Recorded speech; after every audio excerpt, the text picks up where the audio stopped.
Assalamualaikum. Halo, nama saya Rospita Nur Fazliyah. Saya adalah seorang guru mata pelajaran Bahasa Indonesia. Selamat datang di channel YouTube saya. Saya akan menayangkan sebuah video pembelajaran daring mata pelajaran Bahasa Indonesia untuk kelas 7. Selamat menyaksikan, jangan lupa like dan subscribe. Pada video kali ini kita akan membahas mengenai kaidah kebahasaan surat. Karena minggu lalu kita sudah membahas struktur surat dan minggu sebelumnya kita membahas apa itu surat.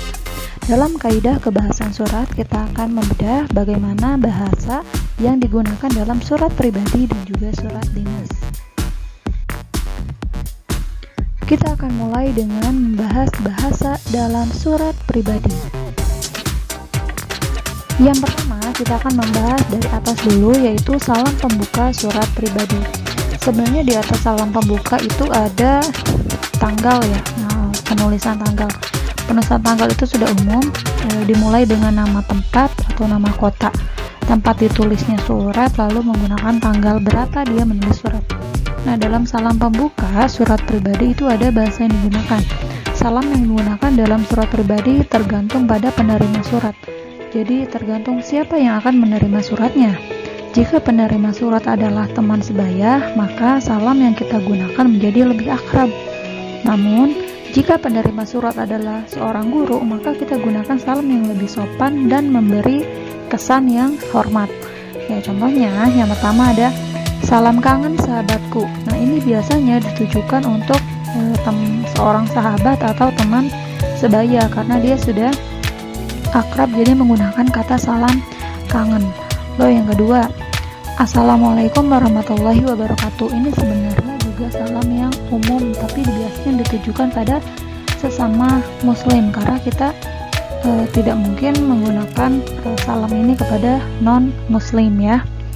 Yang ketiga ada salam sejahtera. Ini biasanya ditujukan pada orang yang memiliki jabatan, jadi biasanya lebih surat pribadi tapi memiliki kesan yang formal, mungkin ditujukan kepada guru, bisa kepada orang yang lebih tua tapi tidak terlalu akrab juga bisa.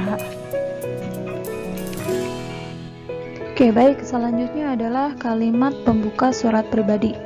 Kalimat pembuka itu ditulis setelah salam pembuka, jadi ada salam lalu di bawahnya ada kalimat pembuka.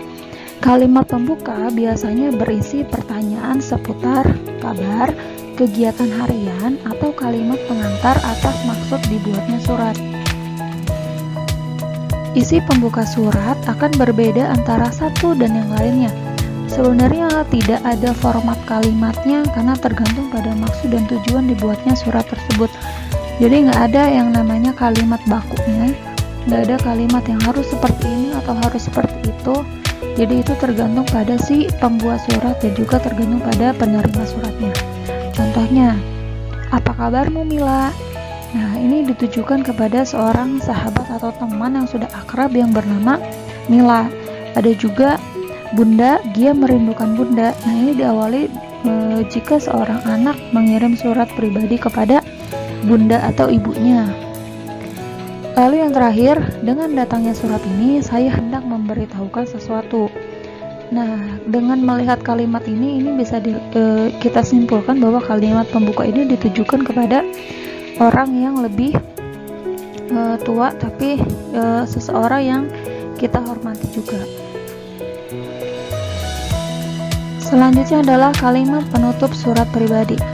Kalimat penutup merupakan ungkapan yang ditulis sebelum kita mengakhiri dengan salam penutup. Jadi posisinya ada di antara isi dan juga salam penutup. Kalimat penutup biasanya berisi penekanan kembali isi surat atau juga permintaan balasan surat. Sama halnya dengan pembuka, tidak ada format kalimat khusus untuk kalimat penutup surat. Kenapa disebut penekanan kembali? Karena biasanya dia menceritakan ulang lagi. Jadi kalau misalkan isinya suratnya tentang undangan, ajakan kepada seseorang, dia pasti menekankan kembali untuk jangan lupa datang ya. Nah, biasanya ada kata-kata seperti itu, semacam itu.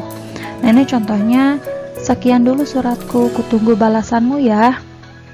Dia sudah menunggu balasan. Bahkan orang-orang zaman dulu malah sering juga menggunakan pantun di akhir surat. Sebelum salam penutup biasanya ada pantun dulu.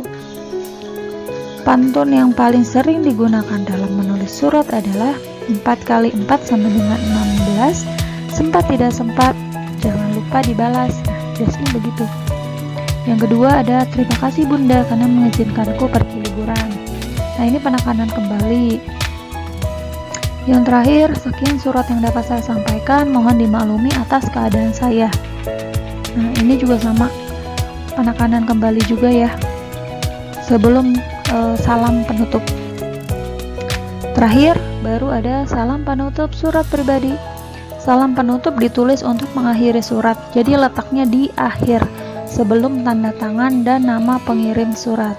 Contohnya, wassalamualaikum warahmatullahi wabarakatuh, atau sahabatmu, atau buah hatimu. Nah, kenapa ada koma? Karena setelah itu nanti ada namanya di bawahnya. Sahabatmu, koma, tanda tangan, baru nama pengirim. Buah hatimu, koma, tanda tangan, di bawahnya, lalu di bawahnya lagi ada nama pengirimnya. Oke, jadi kita simpulkan bahwa ciri penggunaan bahasa surat pribadi itu ada 5 poin. Yang pertama, pilihan kata sapaan bersifat pribadi, kata emotif dan juga ekspresif. Jadi benar-benar sapaannya pribadi. Yang kedua, bahasa surat pribadi itu tidak formal tetapi santun. Nah, ini tidak terlalu formal tapi tetap sopan dan juga santun ya bahasanya, ragam bahasanya. Pilihan ragam bahasa tergantung siapa penerima surat seperti tadi. Kalau untuk teman dan juga kepada guru pasti berbeda ragam bahasa yang digunakan. Yang keempat, menggunakan sapaan seperti orang sedang bercakap. Jadi nulis surat itu ibaratnya sedang berkomunikasi sama orang, lagi ngomong sama orang, simpelnya, tapi melalui kata-kata, melalui kalimat. Jadi kita benar-benar seperti orang ngobrol, berkomunikasi, tetapi belum dua arah, masih satu arah karena belum ada balasan. Makanya zaman sekarang surat itu tergantikan dengan email, tergantikan juga dengan chat, tergantikan juga dengan SMS. Sebelum ada chat itu SMS. Nah, itu seperti orang ngobrol. Sebenarnya itu sedang berkirim surat, hanya saja surat yang pendek. Makanya namanya juga SMS, short message service, yang artinya adalah pesan pendek, pesan singkat. Apalagi chat itu berupa obrolan, yang dulunya itu dari SMS dulu. Yang terakhir itu menggunakan kata ganti orang pertama untuk pengirim dan kata ganti orang kedua untuk penerima. Kata ganti orang pertama, ingat ya, kata ganti orang pertama adalah saya atau aku, dan kata ganti orang kedua adalah kamu. Jadi mengobrolnya menggunakan kata aku dan kamu, atau saya dan Anda. Selanjutnya kita akan masuk dalam bahasa dalam surat dinas. Kenapa dibedakan? Karena surat dinas dan surat pribadi secara umum berbeda dari penggunaan bahasanya. Kalau tadi pribadi bersifat non-formal, menggunakan ragam bahasa yang kadang-kadang tidak baku, seringkali tidak baku, maka dalam surat dinas ini sangat berbeda sekali dengan surat pribadi. Oke, baik, kita telaah ya, mulai dari penulisan kop surat. Nah, ini ada sebuah tabel 3 kolom, yang salah, alasan, dan juga perbaikannya. Nah, dilihat dari sini, ini ada contoh judulnya, nama instansinya, lalu ini ada alamatnya, dan ada perbaikannya. Alasannya, alamat tidak boleh disingkat, singkatan nama orang yang digunakan sebagai nama jalan diperbolehkan untuk kepala surat, misalkan MT Haryono. Tapi kalau cuma B itu apa? Nggak jelas, maka B ini harus dijabarkan seperti ini di kolom ini. Ternyata B itu adalah bendungan. Ini seringkali terjadi, bahkan jalan jadi JL atau misalkan nomor jadi 0, itu masih bisa dipahami. Tapi kalau seperti ini kan B doang, kita nggak tahu B itu apa. Ya, selanjutnya ada penulisan tanggal surat. Ini juga yang banyak terjadi kesalahan. penanggalan surat seperti ini adalah salah satu contoh yang salah.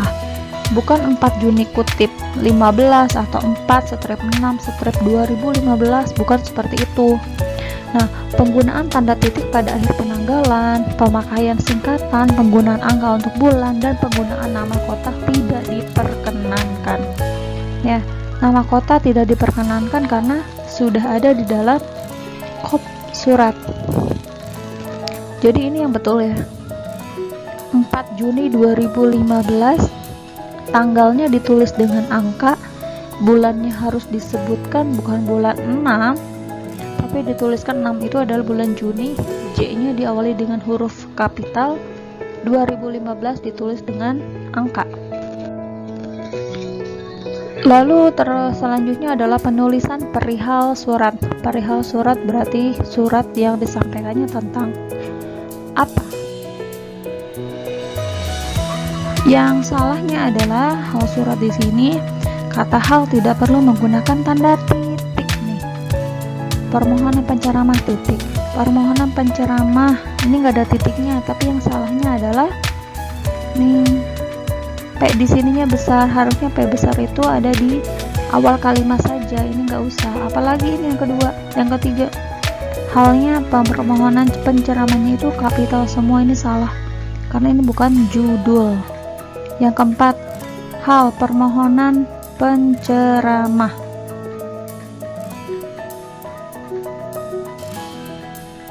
Kata hal tidak perlu menggunakan tanda titik. Nah, ya. Selanjutnya, penulisan lampiran surat. Nah, ini yang salah. Lampiran titik 2 1 eksemplar, lampiran 1 eksemplar. Sama, maksudnya sama, tapi penulisan salah.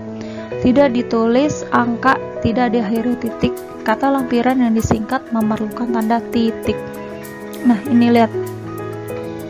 Kalau misalkan lampiran, tulis lampirannya secara betul, titik 2, maka ini bukan angka 1, tapi tulis 1. Seperti ini.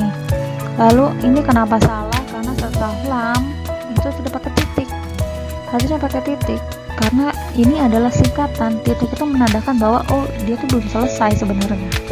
Tuh lampiran titik 2 ini diperbolehkan ya, setelah tanda jadi double tanda baca seperti ini diperbolehkan. Jadi titik itu untuk lampirannya, titik 2 lah untuk keterangannya. Dan ini 1 eksemplar itu menggunakan kata 1 huruf ditulis, bukan menggunakan angka. Nah, yang perlu ditekankan lagi adalah penulisan kata nomor, lampiran, dan perihal itu harus paralel. Artinya adalah jika disingkat 1, maka singkat semuanya. Begitupun sebaliknya. Contohnya begini. Nomor, lampiran, perihal. Ini tidak disingkat semuanya, kata-kata yang utuh. Itu yang betul ya, betul. Nah, ini yang salah.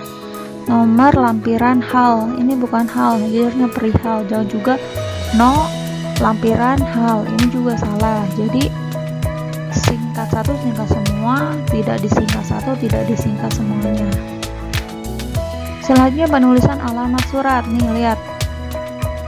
Sapaan bapak, ibu, atau saudara di depan nama, jabatan, dan gelar tidak diperlukan.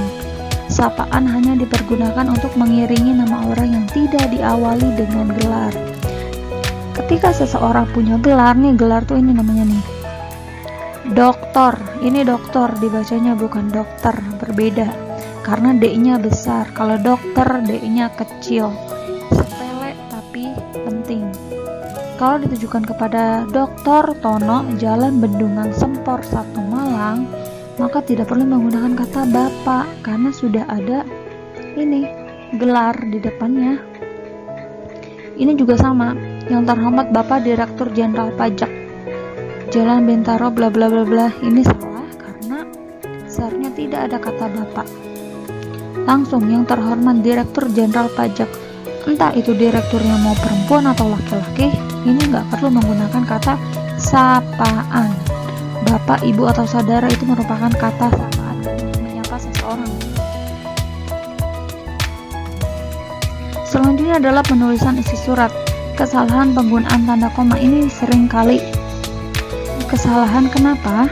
Karena salah tanda koma itu bisa menyebabkan salah paham seseorang dalam membaca surat. Nih, kami segera memberitahu saudara jika ada perubahan jadwal. Ini tanda koma. Kami segera memberitahu saudara jika ada perubahan jadwal.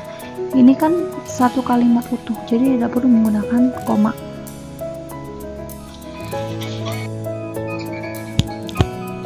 Selanjutnya adalah penulisan nama dan juga jabatan. Ini yang paling sering kali salah. Ini dalam penutup surat ya. Direktur Jenderal, Sasmita dalam kurung. Atas nama A strip N Direktur Jenderal Dian Putri. Salahnya adalah penulisan nama pejabat, penanda tangan. Penulisan nama pejabat penanda tangan surat seharusnya ditulis dengan huruf kapital pada setiap awal kata tanpa ada tanda lainnya, baik berupa garis bawah maupun tanda kurung. Nih, tanda kurung harusnya nggak boleh ada di sini.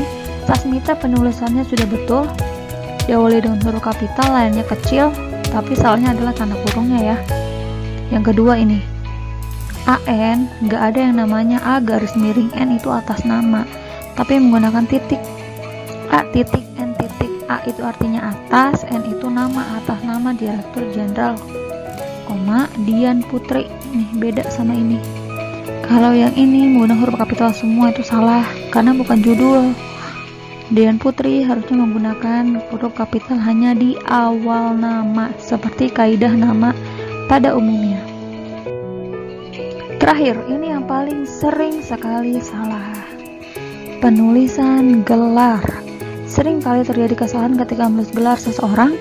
Gelar bisa ditulis sebelum dan juga sesudah nama seseorang. Jadi yang namanya gelar depan dan juga gelar belakang.